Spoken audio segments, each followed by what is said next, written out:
Finalmente il Museo della Giostra a Bergantino ha potuto riaprire i battenti. Un'eccellenza dell'Alto Polesine che racconta dell'ingegno e della passione di una comunità che ha saputo inventare non solo un mestiere e una tradizione, ma anche un distretto ad altissimo contenuto di tecnologia e di professionalità. Ma cos'è il Museo della Giostra?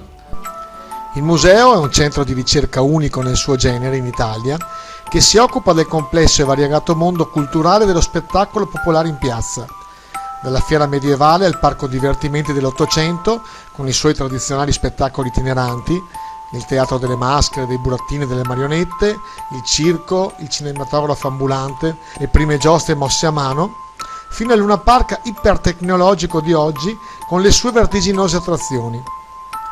L'esposizione è prevalentemente documentaria, suffragata da curiosi oggetti originali d'epoca, preziosi e rari strumenti musicali da fiera dell'Ottocento, modellini di giostre antiche e moderne perfettamente funzionanti, manufatti artistici, avvincenti storie di vita degli itineranti, stampe e dipinti, immagini e filmati in monitor o in videoproiezioni.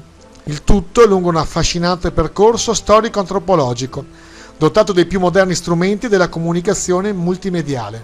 Ricordiamo gli orari: dal lunedì al venerdì dalle 9 alle 12.30, il mercoledì dalle 15 alle 18.30 e il sabato dalle 14.30 alle 18.30.